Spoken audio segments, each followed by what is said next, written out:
No guards, just cameras around Mexico's new president-elect. Presidential candidate Andrés Manuel López Obrador waves to supporters as he gives his first victory speech at his campaign headquarters at the Hilton Hotel in Mexico City, Sunday, July 1, 2018. López Obrador has claimed victory in Mexico's presidential election, calling for reconciliation. AP photo, Marco Ugarte, Mexico City. AP, new president-elect Andrés Manuel López Obrador went to one of his most important meetings yet Tuesday by cruising through city traffic in a compact car with the windows down and no visible security detail, establishing a casual new style of leadership that has some expressing concerns for his safety in violence-racked Mexico. In place of police outriders, a half-dozen television cameramen on motorcycles buzzed around López Obrador's car en route to a meeting with outgoing President Enrique Peña Nieto at the National Palace in the heart of Mexico City. "The people will protect me," López Obrador told reporters who asked about the lack of security. He suggested journalists would also cover his back, but jokingly complained that, "I have been hit a few times by cameras," and he asked reporters, "Don't squash me." López Obrador met with Peña Nieto to discuss the transition for his taking office deck. 1. Hoping to ensure an orderly transfer of power after a heated and polarizing campaign. Mexico's Foreign Relations Department, meanwhile, said U.S. Secretary of State Mike Pompeo will visit Mexico on July 13 to meet with López Obrador, the first high-level meeting with a leftist populist who has long denied accusations of being anti-American. López Obrador praised the Mexican team that has been leading talks under Peña Nieto to renegotiate the North American Free Trade Agreement. "I have the impression they haven't done a bad job," he said, though he also wants his team to sit in on the talks. The administration of President Donald Trump has demanded higher U.S. or regional content in key sectors like autos and a phase-out clause for the 1994 trade agreement. López Obrador also has been critical of NAFTA in the past and has suggested it include issues such as immigration. López Obrador said that he has already met with businessmen after his crushing victory in Sunday's election and that he planned a Tuesday night meeting on inviting international figures, including Pope Francis, rights activists and the United Nations, to help come up with a plan to solve Mexico's problem of soaring violent crime. That violence was on many minds as television stations carried live images of López Obrador weaving through Mexico City's notoriously chaotic traffic in the front passenger seat of a compact car that was at least 5 years old. One television reporter on a motorcycle even interviewed López Obrador briefly through the car's open window.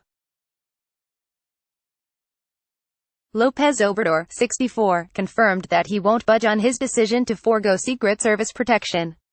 He said he will essentially dissolve Mexico's equivalent of the Secret Service back into the Army, of which it is unit. He also vowed to sell off government airplanes and travel on commercial flights, where he usually goes tourist class. "He who fights for justice has nothing to fear," the president-elect said. "I do not want to have bodyguards," José Antonio Crespo, a political analyst at Mexico's Center for Economic Research and Teaching, called it an act of absolute irresponsibility. "It is a little demagogic to say, I am just like anybody else, I have no privileges, when he isn't just an average citizen, he is a head of state," Crespo said. "A good part of the country's stability and rule of law depend on his security and health. It is one of the things I would say is populist about him," Crespo said. Palomnia Romana Sierra organized López Obrador's 6-member, all-female security detail when he served as Mexico City mayor from 2000 to 2006. She said the group, known as Gazelles, never acted as traditional bodyguards. She said López Obrador as mayor, and later during his first run as a presidential candidate in 2006, never left anybody with an unshaken hand.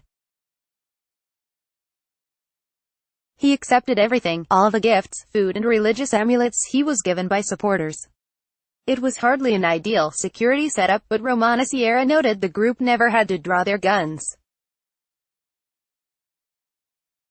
It seemed López Obrador wanted the team there to protect him against the crush of adoring crowds or attempts to politically embarrass him, for example, by paying someone to confront him verbally. But even Romana Sierra said that as president, López Obrador should accept traditional security. He not only should, he is obliged to. He is no longer Andrés Manuel, said Romana Sierra.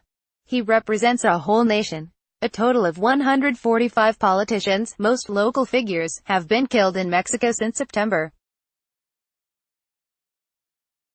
López Obrador was eager to call for national unity and praised Peña Nieto for not interfering in the campaign.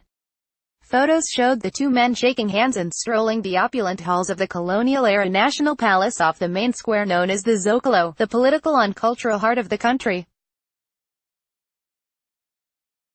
López Obrador said he was entering the meeting within a conciliatory spirit and he hopes for a transition for the benefit of everyone. He won Election Sunday in a landslide with about 53% of the votes against three competitors, after coming up short in two previous runs for the presidency. Associated Press writer Andrea Rodriguez in Mexico City contributed to this report. Copyright 2018 The Associated Press. All rights reserved. This material may not be published, broadcast, written or redistributed.